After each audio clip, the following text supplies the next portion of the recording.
Hey everyone, it's Caroline, Teton Raptor Center's rehabilitation intern, bringing you this week's patient updates. Like Sheena and myself had previously mentioned, since it is winter, our patient load has significantly dropped and we don't have a ton of updates for you guys, but I do have some interesting information to share as well as one new case. So let's go ahead and get into it. First for this week, we have Great Horned Owl 12-1-24 from Idaho Falls, Idaho. This bird presented to us with a fresh humerus fracture, as you can see in this x-ray. Fortunately, this patient was a great candidate for orthopedic surgery, and we got this guy into surgery pretty quickly to have a pin placed into the bone. The surgery was successful, but we did run into some complications during the procedure. During surgeries, we have someone constantly monitoring the patient's heart rate, respiration rate, and temperature. In the middle of the procedure, we noticed that the bird no longer had a heartbeat, so we jumped right into action to resuscitate this patient. Our vet, Dr. Freeman, administered epinephrine, which is essentially just adrenaline, and started compressions. It only took 30 seconds to 1 minute, but we did successfully resuscitate this owl and finish the surgery, which our team is very proud of.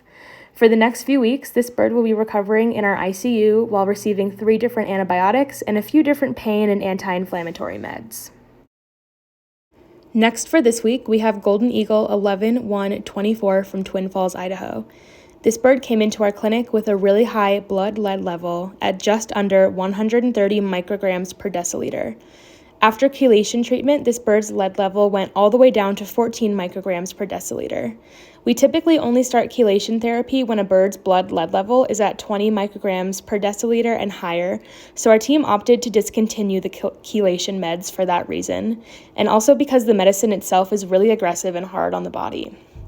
When treating lead patients, it's really important to monitor the blood lead levels as they recover. Rebounding is a process that can occur after chelation therapy where lead levels rise once treatment stops.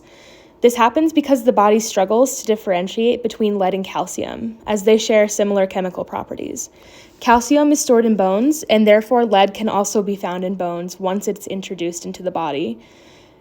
During stressful events, such as being in human care, the body releases cortisol, a stress hormone, which can be counteracted by calcium. Since the body can't tell the difference between calcium and lead, it may release stored lead into the bloodstream when trying to balance cortisol levels.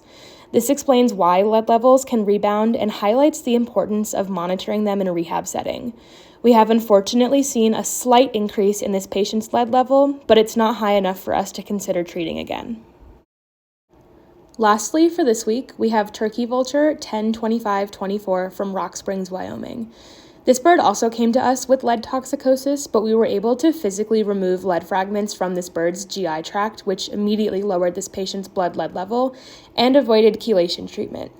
Since admission, this bird has moved out to our flight barn and has been flying really well, as you can see from these terrible pictures. We are still looking into releasing this bird somewhere south of here, such as Arizona or California, since these birds do not do well in the cold and are not permanent residents of Wyoming. That's all I have for you guys this week. I hope you enjoyed learning about calcium and lead and chelation treatments. I thought it was really interesting and wanted to share it with an audience that might be interested to know more about it. As always, if you want to do your part by keeping wild birds wild, please click the link in the bio to donate or visit our website directly. Thank you guys so much.